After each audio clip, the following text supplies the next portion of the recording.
গাঁয়ের নাম শালিখা। ছোট্ট গ্রাম, চারদিকে সবুজ ধানক্ষেত, মাঝে কাঁচা রাস্তা। সেই গ্রামেই থাকত হরিপদ মল্লিক। লোকটা যেমন চতুর তেমনি কিপটে। গ্রামে সবাই ওকে ডাকত হরি কিপটা বলে। হরিপদের বয়স ৩০ পেরিয়েছে, কিন্তু বিয়ের নামগন্ধ নেই। কারণ একটাই, সে মনে করে বিয়ে মানে খরচ, আর খরচ মানেই সর্বনাশ। তার মা বাসন্তী দেবী মাঝে মাঝেই বলতেন, বাবা, বয়স তো কম হলো না, একটা বউ এনে সংসার কর। সংসার মানে চাল ডাল শাড়ি চুড়ি ডাক্তার ওষুধ, এত খরচ আমি করব না। গ্রামের লোকজন হাসাহাসি করত। কেউ বলতো, হরি বিয়ে করলে বউকে নিশ্চয়ই আধা রুটি খেতে দেবে। আবার কেউ বলতো, ওর বউয়ের কপালে দুঃখ আছে। কিন্তু ভাগ্যের খেলায় একদিন হরিপদের বিয়ে ঠিক হয়ে গেল। পাশের গ্রামের মেয়ে মিতালি। মেয়ে শান্ত ভদ্র, পড়াশোনা জানা।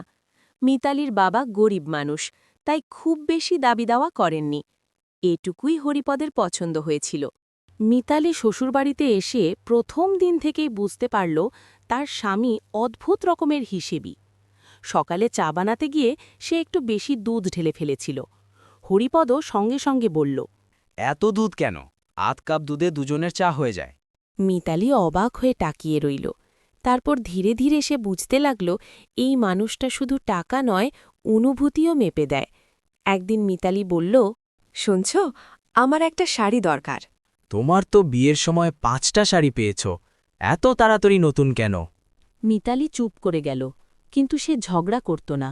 শান্তভাবে সংসার সামলাত, রান্না করত, ঘর গোছাত, শাশুড়ির দেখাশোনা করত। হরিপদ প্রতিদিন বাজারে গিয়ে দরদাম করে পয়সা বাঁচাত, ১ টাকাও বেশি দিত না। একদিন বাজারে মাছওয়ালা বলল, দাদা, এত কম দামে মাছ দেওয়া যাবে না। না দিলে থাক, আমি সাক্ষিয়ে নেব। গ্রামের লোকেরা মজা পেত, কিন্তু মিতালির কষ্ট হতো। একদিন হঠাৎ বাসন্তী দেবী অসুস্থ হয়ে পড়লেন। ডাক্তার ডাকতে হবে। মিতালি বলল, ডাক্তার ডাকো। ওষুধের খরচ অনেক হবে। মিতালির চোখে জল এসে গেল। টাকার চেয়ে মানুষ বড় নড়ে। এই কথাটা হরিপদের মনে কোথাও যেন আঘাত করল। শেষ পর্যন্ত ডাক্তার এলো, ওষুধও হল। বাসন্তী দেবী ধীরে ধীরে সেরে উঠলেন। সেদিন রাতে মিতালি চুপচাপ বসেছিল। হরিপদ জিজ্ঞেস করল, কি ভাবছ? তুমি খুব ভালো মানুষ হতে পারতে, কিন্তু টাকাকে এত বড় করে দেখো যে মানুষকে ছোট করে ফেলো। এই কথাটা হরিপদের বুকের ভেতর ঢুকে রইল। কয়েকদিন পর মিতালি বলল, গ্রামের স্কুলে এক অনুষ্ঠানের আয়োজন হল। সবাই কিছু না কিছু সাহায্য করছে, তুমি কিছু দেবে না?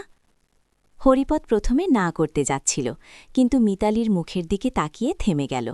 সে ছোট্ট একটা অনুদান দিল। অদ্ভুতভাবে সেই দিন সে বুঝল, টাকা দিলে কমে যায় না, বরং মানুষের সম্মান বাড়ে। ধীরে ধীরে হরিপদের আচরণ বদলাতে লাগল। একদিন সে নিজেই মিতালির জন্য একটা সাদামাটা শাড়ি কিনে আনল। মিতালি অবাক হয়ে বলল, এটা কেন? তোমার দরকার ছিল। মিতালির মুখে হাসি ফুটল। সময় কেটে গেল। হরিপদ এখনও হিসেবি, কিন্তু আর কিপটে নয়। সে বুঝেছে সংসার শুধু পয়সার খাতা নয়, ভালোবাসারও হিসেব আছে। গ্রামের লোকেরা এখন আর তাকে হরিকিপটা বলে না।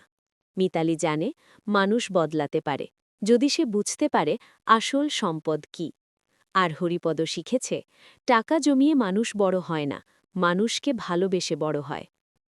আপনাদের যদি আমার ভিডিও ভালো লেগে থাকে, তাহলে ভিডিওতে লাইক, কমেন্ট আর শেয়ার করতে ভুলবেন না। আর অবশ্যই চ্যানেলটি সাবস্ক্রাইব করবেন।